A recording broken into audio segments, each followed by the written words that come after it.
We heard because I usually walk around a lot, and so I'm going to be here. Stationary feels a bit of a lesson about accessibility in this for me, I can tell you. So I told a story from this old book from Genesis, which many readers may not read very often.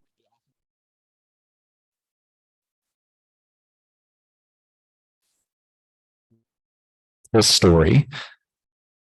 For many of us, this is a fantasy story, perhaps, or at least a mythical story. We don't use science. We don't have it as literal truth. But what I get to offer Genesis and these lines about everything very good. It's a story that people used to tell as a kind of family therapy. People whose culture was being slowly stripped away and eroded sense of their self. They were living under the yoke of an empire. And I would tell these stories that reminded them that they were not, in fact, to be considered slaves or exiles. They were actually reminded at the very center of everything that you are good. You created good. This is a rehumanizing story to tell themselves, like these affirmations that we were hearing from Janet. I'm good. I'm enough. It's from that starting point of goodness that we get of creation that many of our Jewish siblings tell the story from the book of Genesis during the high holidays that are happening right now, from Rosh to Yom Kippur.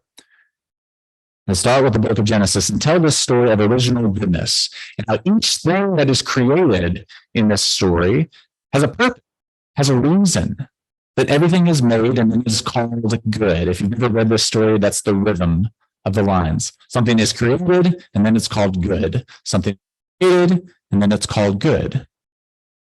Until we get to these things at the end.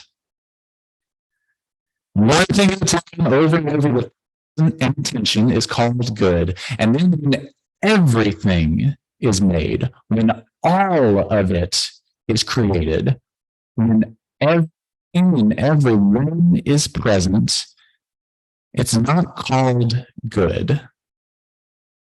The Hebrew word is tov. We say the word matov. Tov means good, like matzah. It's not called good. It's called tov ma'od, which means very good.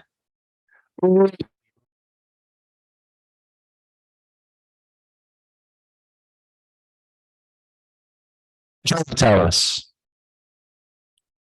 that when everything and everyone is together, when everything is where it's supposed to be, that is very good. I read this story and thought of what it means to have people of different religious traditions, different identities, ethnicities, orientations, expressions, different ways of moving in the world, we say, to be in one place. How good, how very good that is. And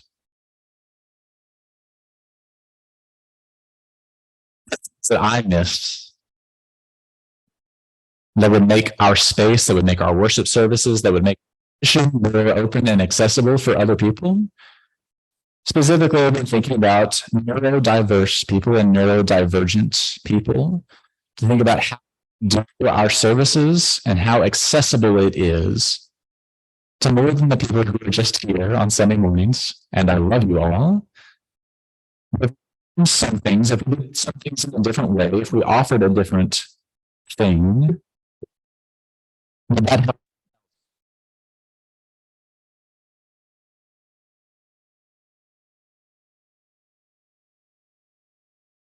Because y'all means all. And that's a big word. And when you look through this neurodiversity and theology handbook that I have printed out for those who want to peruse, there's these incredible suggestions for how to be more open and inclusive for people with neurodivergent brains. Everything from the font that you use in your service Has anyone ever thought about the font that we use? We think about how big the font is often, right? For those of us with gray hairs and poor eyes. That font size is an accommodation. Fonts made specifically for people with dyslexia and make it easier to follow and comprehend. Service in that font, would that be helpful? If we use different colors,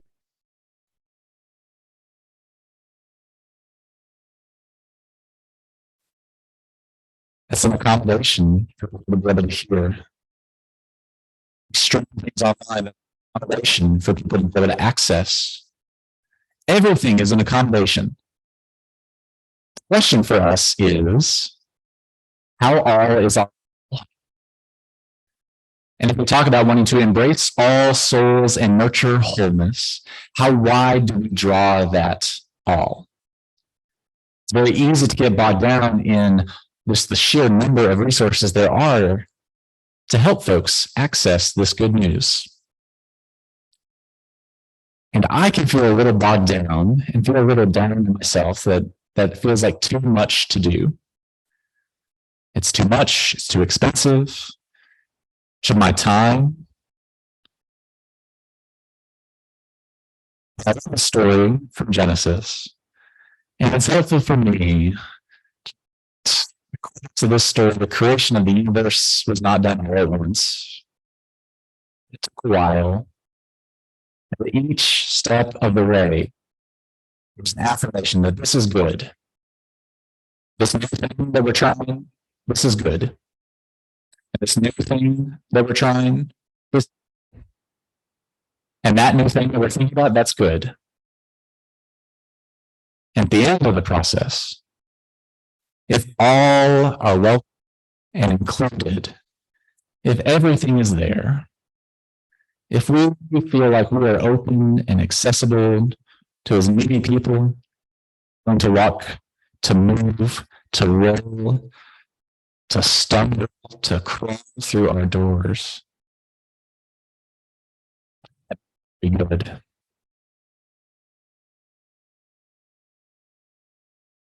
That'd be very good. You can imagine we hang up on this comes from what I call a scarcity mindset. That there's not enough time, there's not enough money, there's not enough energy. That it's not worth it is the subtext of that. But one at a time, and with these same words, how good and joyous it is to be together, all of us. If we took the time to think how nice to celebrate in these different ways, for people to sing different songs, to hear different kinds of words, to hear from different kinds of people who pray in different ways, people with different mindsets, people with different brain chemistry. Rather than me thinking, it's not really for me, I'm going to shut down here. If I would have said, it's not worth it to me. In these days of awe that our Jewish siblings celebrate, I'm invited to think about that in a different way. And rather than having the mindset of there's not enough, it's not enough for me. So now they're saying, I'm not doing enough here. Instead of that, I'm invited to look forward on this new year and think about what we want to both give and receive, what we want to change, to take stock of our behavior, try something new, and call it good. To take small little bits of transformation and try to make our space more open and accessible in all the ways that we can. Because we make any new accommodation for any new person benefit. That means all. And so I'll be meditating on these days. I'd like you to meditate on that as well. What things you would like to see us try to open ourselves to different kinds of folks, that we all might benefit from that diversity, and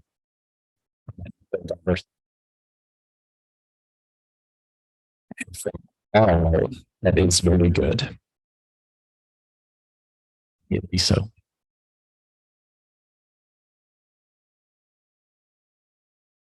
Sit with that for just a second. I invite you to put your hand on your heart.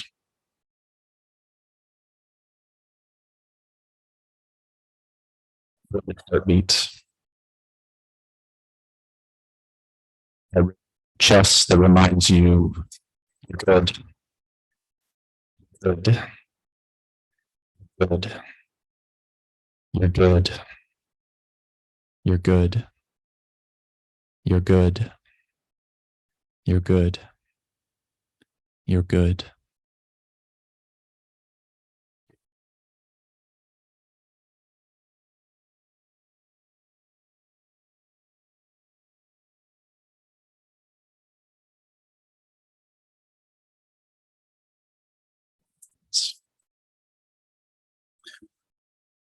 It's offering each week of financial resources for the good of team. This is your first time here. There is no expectation that you give anything to the passing of the plate here in the sanctuary or online, except to fill out the bridge or the contact card that should be in your pews or at the rear of the sanctuary. Let us know how we might support you in the future. For those who do it goes either towards the Church for Change organization for this month, which is the Area Community French and Pantry, located right outside this building,